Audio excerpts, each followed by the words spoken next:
It is Tuesday, January 10th. I'm Josie Duffy Rice. And I'm Tre'vell Anderson, and this is What a Day. We were currently hunched over Prince Harry's memoir and scanning every page for our names. Yeah, we've never actually met Harry, but we could still have drama with him. I'm reading here that I told him to dress up as a Nazi, and he did it. Look, I heard that conversation. I knew you were joking, okay? Listen, all jokes, people. All jokes. On today's show, the Georgia grand jury investigating Donald Trump for alleged election interference has wrapped up its work. Plus, a friendly reminder from the TSA on how to travel with your emotional support snake. Eek!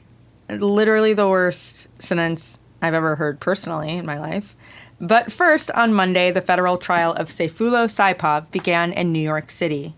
Saipov is accused of using a rented truck to hit and kill 8 people on a bike path on Halloween 2017. He has been charged with 28 counts, including 8 counts of murder, 18 of attempted murder, and terrorism charges. And if convicted, prosecutors are expected to seek the death penalty, making this trial the first federal death penalty trial under the Biden administration. Okay, I know that's important information there, and we'll get to it. But Josie, you said there would be a trial. Is there any doubt that Saipov actually did this? No, there is no doubt. The defense in this case has been very upfront about the fact that Saipov did kill 8 people and injure at least 11. And in fact, 5 years ago, his lawyer said that he would be willing to plead guilty if prosecutors agreed not to seek the death penalty, which would save a lot of time. It would save a lot of money, right? Back then, in 2018, the request was kind of a long shot. At the time, President Trump was in office, and he literally tweeted, "should get death penalty," soon after the incident. Plus, then Attorney General Jeff Sessions instructed federal prosecutors to seek the death penalty in the weeks after the actual event. But then time passed, and President Biden took office, and it seemed possible that now Attorney General Merrick Garland would withdraw that death penalty authorization, meaning that the most severe sentence that Saipov could get would be life without parole. But unfortunately, that is not what happened, and prosecutors have decided to go ahead with the death penalty case. Obviously, this man did something super horrible, really, really tragic, caused a lot of harm, but I thought Biden was pretty firmly against the death penalty. Yeah, Tre'vell, I thought that too. When he was a candidate, Biden said he intended, quote, to pass legislation to eliminate the death penalty at the federal level and incentivize states to follow the federal government's example. So, to me, that screams anti-death penalty. Mm-hmm. But as president, his dedication has been much less clear. It has at times seemed like he and Attorney General Garland do want to get rid of capital punishment on the federal level. Garland announced a moratorium on executions in July 2021, for example, quote, pending a review of the Justice Department's policies and procedures. That moratorium was put into place a year after President Trump began executions again after a 17-year federal hiatus.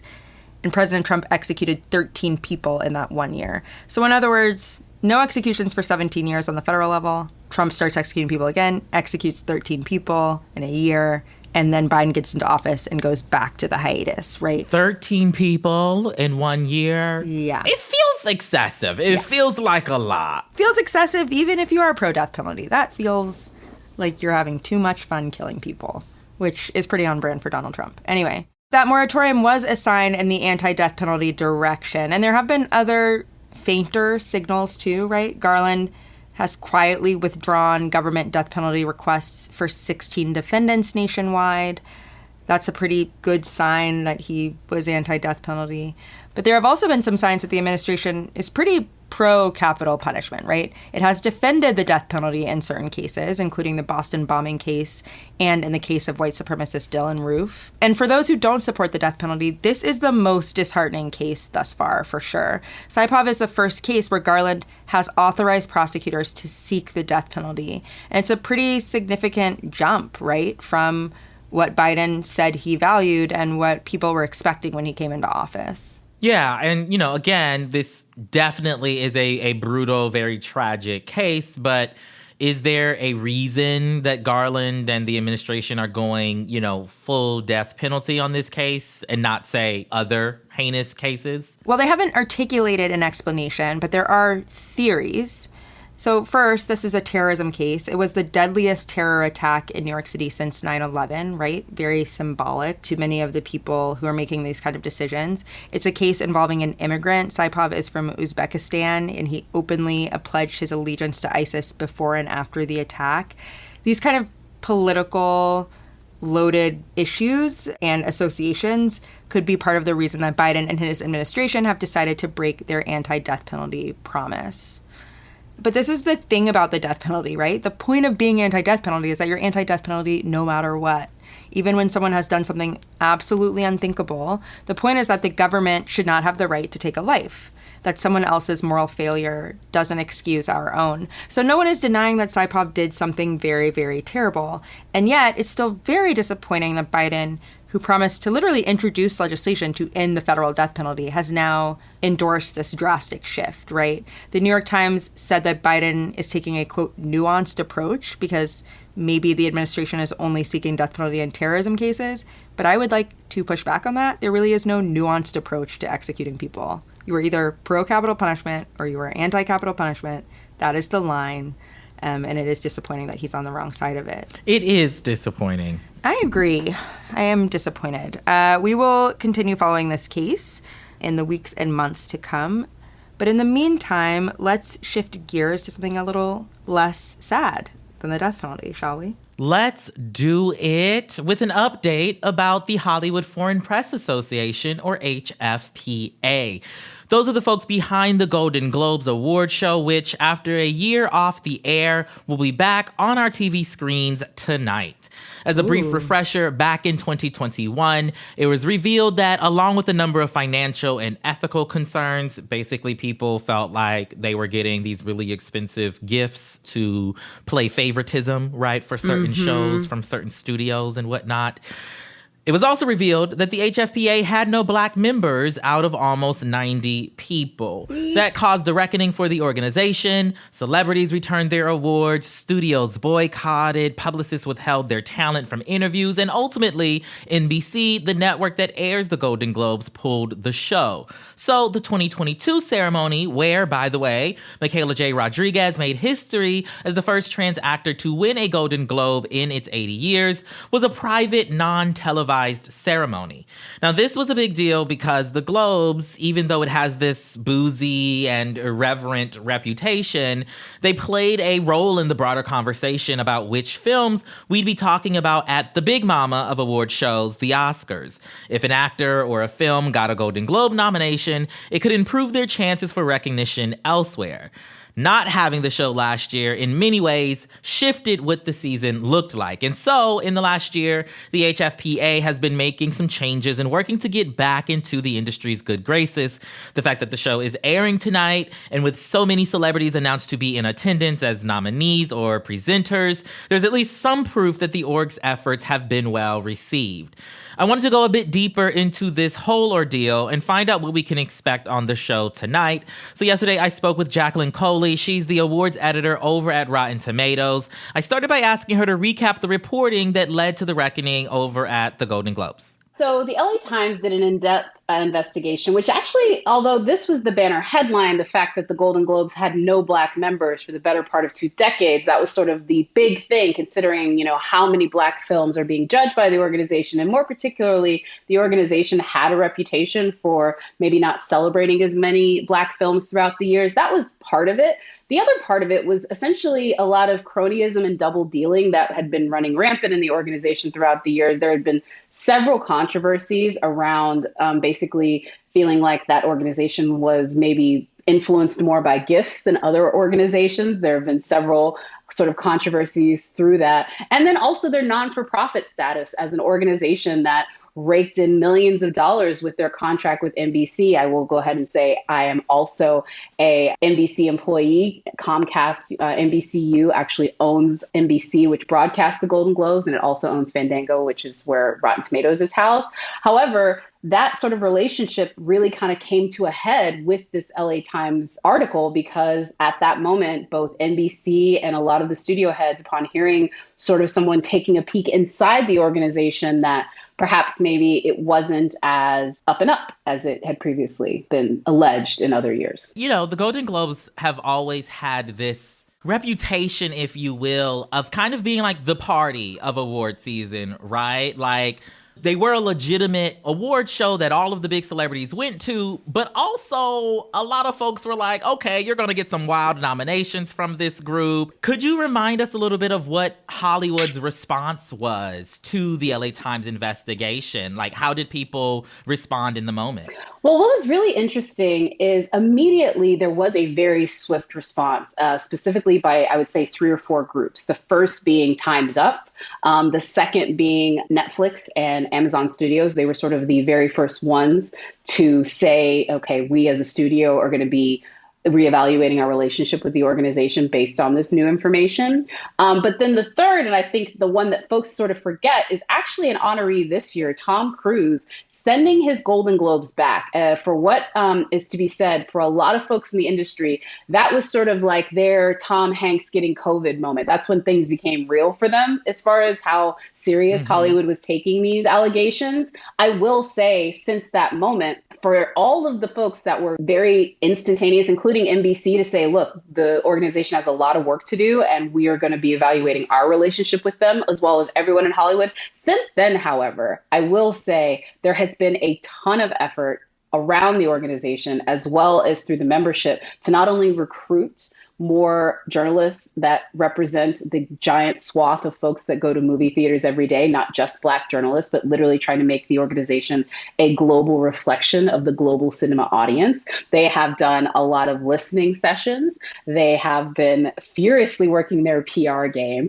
And in the end result, we are now sitting with a very different HFPA than we had a few years ago. And everything around this year's ceremony is sort of related to that. You made your disclosure earlier, so this is where I will make mine. One of the results that came from this investigation was they created this credentials committee to review and oversee the membership acceptance process. And so I was hired. I'm one of the people that was hired to be on this committee. So now that the award show is back, comedian Gerard Carmichael is hosting tonight. What do you think we can kind of expect as the HFPA tries to, win people over? Do we have any kind of gauge as to how the scandal might affect viewership or what we see on the show? I feel like we've seen commercials from Gerard thus far that are very kind of, directly addressing the issues that brought us to this point. I think it's going to be interesting to see. I think anyone who's seen Gerard Carmichael's stand-up special, Rothaniel, or saw his SNL performance from last fall, that is definitely probably what you're going to be in store for on the comedy side. I think he's going to definitely bring the laughs. One thing I can report just in my sort of traversing throughout the industry events this year, I will say for the most part, I think Hollywood is going to show up tonight, although they're going to be tight-lipped. And the Globes, by making this on a Tuesday night, they were very smart in this regard, because for them, putting on a fairly decent show with most of Hollywood attending, I think it's going to be a win for the organization that they can build on. Because I want to remind folks, this is not the very first time that the Golden Globes have received controversy. So for as much as that organization has gone through. And so I think tonight, I think you can say, well, in this case, this is just an organization that is, they kind of weather the storm. And as much as I have to be mad about it, I kind of got to respect it. I mean, they've been here before and they always find a way to come back. That was my interview with Jacqueline Coley. She's the awards editor at Rotten Tomatoes. And for those who want to stay in the know about who is winning what, we'll link to her reporting in our show notes. That's the latest for now. We'll be back after some ads.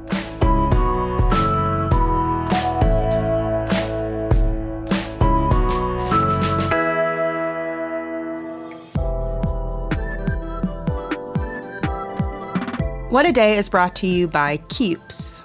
So one thing about being in your 30s is that you start to notice a lot of people losing their hair. If you look at family pictures of mine from a few years ago to now, everybody looks kind of the same, but a lot less hair among the Thanksgiving yearly picture pre-pandemic, post-pandemic. And while hair loss can be a touchy subject, it can happen to anybody at any age. In fact, 2 out of 3 men will experience some form of hair loss by the time they're 35.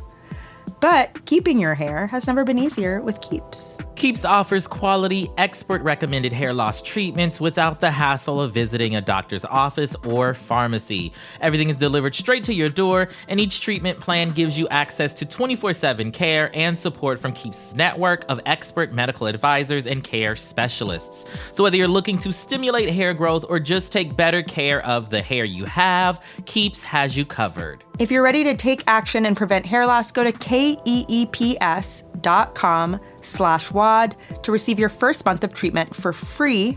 That's keeps.com/WAD to get your first month free. What Today is also brought to you by Smile Actives. Are you self-conscious about your smile but don't know what you can do to brighten up your teeth? Give Smile Actives a try. It's a safe, effective, and easy-to-use way to give you brighter, whiter teeth in just days. Yeah, just add Smile Active Pro Whitening Gel to your favorite toothpaste so you can skip the hard-to-use strips and messy, uncomfortable trays. It really is the simplest possible way to whiten your teeth. None of that waiting half an hour, sounding weird on the phone, forgetting to take it off before you get on Zoom. You don't have to do any of that. Plus, 97% of Smile Active's users in a clinical trial reported seeing their teeth get up to 6 shades whiter on average, all within 30 days. Visit smileactives.com/WAD today to receive our special buy one, get one free offer and free shipping and handling. That's smileactives.com/WAD. Let's get to some headlines. Headlines. The special grand jury in Fulton County, Georgia, my county, completed its investigation yesterday into whether former President Trump and his allies interfered in the 2020 election. The 26-member jury spent the last 8 months sifting through documents and interviewing witnesses, including MAGA heavyweights like Senator Lindsey Graham and Rudy Giuliani. The panel voted to put out its report to the public before being dissolved yesterday, but we won't get more details until a hearing later this month. Similar to the House committee investigating January 6th, the Fulton County grand jury can't issue any indictments. That will be up to Fulton County District Attorney Fani Willis. As of now, Willis hasn't said who might be charged, though she has previously said, quote, if indicted and convicted, people are facing prison sentences. Here's an update on the pro-Bolsonaro riots that overtook Brazil's Congress, presidential palace, and Supreme Court over the weekend. Authorities arrested over 1,000 people as they continue to survey the damage left behind in the capital, Brasilia. President Lula da Silva said those involved in the right-wing violent attack will be, quote, found and punished. Meanwhile, former Brazilian President Jair Bolsonaro, who came to Orlando, Florida shortly before Lula's inauguration, spent yesterday in the hospital, which many listeners know is one of his all-time favorite places to hang out. Bolsonaro has suffered from abdominal pain since being stabbed at a campaign event in 2018, but his doctor said his current episode isn't serious. Hopefully he can still make it to Disney World. In some positive news, Damar Hamlin, the Buffalo Bills safety who suffered cardiac arrest during an NFL game last week, is back in Buffalo, New York. Hamlin was released from the UC Medical Center in Cincinnati's intensive care unit yesterday, and his doctor said his condition has been upgraded from critical to good or fair. We will keep following his recovery. Absolutely. The man who faked it until the exact moment that he made it, recently elected Congressman from New York, George Santos, is the subject of a new watchdog complaint. Yesterday, the nonpartisan Campaign Legal Center accused Santos of funding his 2022 campaign using unknown donations he passed off as his own money. Additionally, the organization claims Santos illegally used campaign funds for personal expenses like rent. The Federal Election Commission will now decide whether to investigate Santos, whose many false claims about his background, business experience, and status as a Jewish person have already sparked a probe by the Nassau County District Attorney. He clarified he meant Jew-ish. I don't see what the big deal is. He's been nothing but honest, this guy. And air travel this holiday season may have been even worse than we knew because, get this, at one point in mid-December, someone tried to bring a snake onto their plane. That is according to new reports out of the Tampa International Airport. TSA reps have described an incident there in which a passenger was stopped after security discovered a 4-foot boa constrictor in their carry-on. This, of course, is the main reason x-rays were invented. The passenger claimed the snake was their emotional support animal, which will ring true to anyone who derives emotional support from having the air squeezed out of them by a cold tube of pure muscle. Neither passenger nor snake was allowed to fly. Please, people, do not do this. Flying is stressful enough without large reptiles, and I am announcing it now. If I am on a plane and I see a snake, I am going to force that plane to land. And that's the only way I can live. If you have to smuggle your, emotional support animal in your carry-on, maybe it's not. Maybe it's not. An emotional support animal. I mean, I'm no medical, professional, but come on now. That's absurd. That's absurd. And those are the headlines. That is all for today. If you like the show, make sure you subscribe, leave a review, disclose a snake, and tell your friends to listen. And if you're into reading and not just heavily fictionalized biographies of Congressman George Santos like me, What A Day is also a nightly newsletter. Check it out and subscribe at crooked.com/subscribe. I'm Trevo Anderson. I'm Josie Duffy Rice. And stay vigilant, TSA. Listen, please. Keep those eyes peeled. You're the only thing standing between me and jumping onto the wing of the plane simply to get away from someone's boa constrictor. We'd be like, well, she told us she didn't like snakes. I don't know what y'all expected. Correct.